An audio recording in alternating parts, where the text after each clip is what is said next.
ఒక్కసారి కొమ్మూరి గోల్డ్ కి కాల్ చేయండి. తాకట్లో ఉన్న మీ బంగారాన్ని విడిపించి మార్కెట్ ప్రైస్ కి వాళ్ళు కొనుక్కుని మిగతా డబ్బులు మీకు ఇచ్చేస్తారు. హాయ్ హలో నమస్తే, వెల్కమ్ టు మనం టీవీ. నేను మీ చార్మి. తెలంగాణ, ఆంధ్రప్రదేశ్, ఇండియా మొత్తంలో అందరూ ఇప్పుడు భయపడేది ఏదో అవుతుందనో ఏమో, ఎవరో ఏదో చేసుకుంటారనో కాదు. బంగారం ధర పెరిగితే మా పిల్లల పెళ్ళి ఎట్లా చేయాలా అని చెప్పేసి ఆలోచిస్తున్నారు.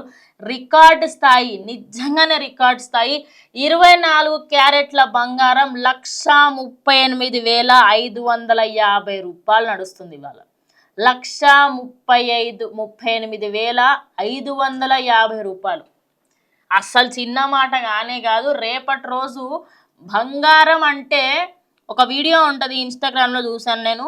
అందులో బంగారమా ఇది, నిజంగా ఇలా బయటేసుకొని తిరగొచ్చా అని ఉంటుంది. నిజం చెప్తున్నా, ఆ వీడియోకి ఇది నిదర్శనం అవ్వబోతుంది. ఇప్పటికే పెళ్ళిళ్ళ సీజన్ వస్తూ ఉంటే ఈ పెళ్ళిళ్ళ సీజన్కి సంబంధించి నెక్స్ట్ ఇయర్ ఫిబ్రవరిలో కంప్లీట్ మ్యారేజ్ సీజన్ ఉంటుంది. అప్పుడు ఈ రేట్లు 2 లక్షల పైచిలకు వెళ్ళే అవకాశం ఉంది అని చెప్పేసి తెలుస్తుంది. ఒక్క సంవత్సరంలోనే, గత సంవత్సరం 2024 మార్చి నుంచి జూన్ వరకు 60,000 చొప్పున అమ్మబడిన ఈ బంగారము జస్ట్ ఒక 8-9 నెలల్లోనే 138,550 రూపాయలకు చేరుకుంది. అంటే ఆల్మోస్ట్ 70,000 వరకు పెరిగింది. అదే కాకుండా మన వెండి చూసుకుంటే 2,34,000 నడుస్తుంది కిలో వెండి. ఇన్ని రోజులు అందరూ ఏమనుకున్నారు, బంగారం ధర పెరిగిన వెండికి కొనుక్కొని వెండి ఆభరణాలు చేయించుకుందాము అనుకున్నారు. ఇప్పుడు వెండి కూడా గుట్ట మీద ఎక్కి కూర్చొని నేను నీకు నేను వచ్చే సమస్య లేదు అంటుంది. కానీ చాలామంది విశ్లేషకులు ఏమంటున్నారంటే ఈ బంగారం ధర నెక్స్ట్ ఇయర్ కల్లా 3 లక్షలు అయ్యే అవకాశం ఉంది. 3 లక్షలు అయ్యే దానికి 2,50,000 నుంచి 3 లక్షలు అయ్యే ఛాన్సెస్ ఉన్నాయి 2026-27 లోపు అని చెప్పేసి చెప్తున్నారు. ఈ విషయం విన్న తర్వాత చాలామంది ఇప్పుడు బంగారం కొనడానికి ఆసక్తి చూపిస్తున్నారు. దానికి గల మెయిన్ రీజన్ ఏంటి అంటే, లాస్ట్ ఇయర్ 70,000-80,000 ఉన్నప్పుడు చాలా మంది తగ్గుతుంది 50కి వస్తుంది అన్నారు. చాలా మంది మొన్న లాస్ట్ ఇయర్ 70-80 ఉన్నప్పుడు కొనండి అని ఎంతో మంది జ్యువెలరీ షాప్ వాళ్ళు చెప్పినప్పుడు అప్పుడు వినకుండా 56కి వస్తుంది 60కి వస్తుంది అప్పుడు కొంటాము అని చెప్పేసి చాలా మంది ఆగడం జరిగింది. కానీ అది చూస్తే 2025 ఎండింగ్, ఇంకా న్యూ ఇయర్ ఇంకొక 2-3 రోజుల్లో ఉంది, ఒక 5-6 రోజుల్లో ఉంది అనే సమయంలో 138,550 రూపాయలకి అయి కూర్చుంది. ఇంకా నెక్స్ట్ ఇయర్ ఇంకా పెరిగే అవకాశం ఉంది. సో ఇప్పటికైనా బంగారం కొనుగోలు చేయాలనుకునే వాళ్ళు ఖచ్చితంగా వెళ్ళి కొనుక్కోవాలనేది నేను చెప్తాను. ఎందుకంటే ఎవరో చెప్తున్నారు, ఎక్కడో వింటున్నారు, మీరెంత మీకు తెలియదు కదా. అంటే ఒక విషయం, 2 లక్షలు తులం అంటే జస్ట్ ఇమాజిన్, అమ్మాయికి సంబంధించి ఒక ఆస్తుల పేరు పెట్టాలంటే మొత్తం ఎకరాల ఆస్తులు అమ్ముకోవాలి, ఇల్లు పేపర్లు కూడా తాకట్టు పెట్టాలి.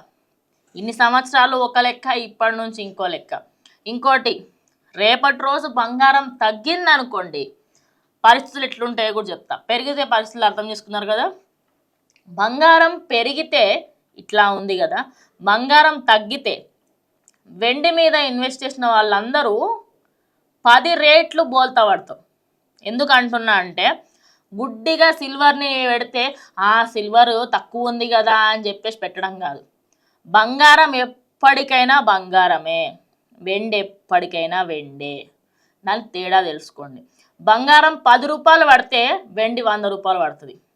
బై మిస్టేక్ ఈ 138,000 ఉన్నది రేపటి రోజు 120,000కి అయిందనుకో, 2,30,000 ఉన్న అది 2,70,000 పడిపోతుంది.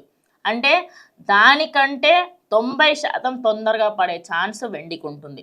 సో వెండి ఆభరణాలు చేయించుకుంటే సోకు కోసం చేయించుకోవడం, కానీ ఇన్వెస్ట్మెంట్గా మాత్రం ఎప్పటికైనా బంగారమే బంగారం. సో ఈ బంగారానికి సంబంధించి ఖచ్చితంగా కంప్లీట్ డీటెయిల్స్ తొందరలోనే జ్యువెలరీ షాప్ వాళ్ళు కూడా అసలు ఏం మాట్లాడబోతున్నారు ఏంటనేది కూడా నేను చెప్పబోతున్నాను. సో రేపటి రోజు అలా ఇంకో మంచి ఇంటర్వ్యూ కూడా ప్లాన్ చేసే అవకాశం ఉంది. అప్పుడు దాన్ని క్లియర్గా చెప్తాను, అసలు బంగారం ఎందుకు పెరుగుతుంది, మరి ఏది తక్కువైతుంది అంటే రావట్లేదా, బంగారం మన దగ్గర తక్కువగా ఉంటుందా ఏంటి అనేది ప్రతి ఒక్కరు కూడా తెలుసుకునే ప్రయత్నం చేద్దాం. మరి బంగారం ఇలా పెరగడం మీద మీ అభిప్రాయం ఏంటి? 3 లక్షలు అవుతుందని అనుకుంటే ఖచ్చితంగా కమెంట్ చేయండి. ఇంకో వీడియోతో మళ్ళీ కలుస్తాం.